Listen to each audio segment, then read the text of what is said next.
Ang last task ni Kuya, sa Big Four.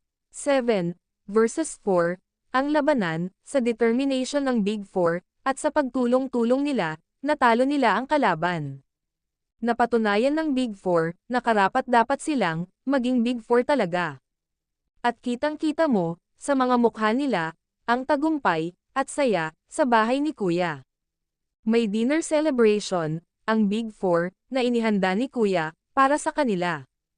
At nagbigay sila, ng mensahe, sa isa't isa, na nakakaantig, sa mga manonood. Very sure, paglabas ng Big Four bukas, magulat na lang sila, na ang dami na pala nilang, supporters, na nakaabang sa kanila, sa labas. Lalong-lalo na si Fiang, hindi lingid sa atin, na sa lahat ng PBB housemates, siya ang pinakamalaking fandom. Nagawan pa siya, ng 6 na kanta.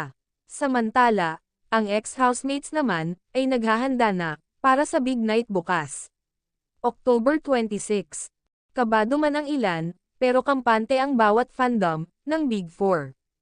Na manalo, ang kanilang bet. Samantala, spotted si JM Ibarra, na sinabihan ang mga fans, na wag sila umalis. At antayin lumabas, si Fiang. Sa pagpasok pa lang nila, sa Big Four, malaking achievements na yon, kina Rain, Kai, Colette, at Fiang.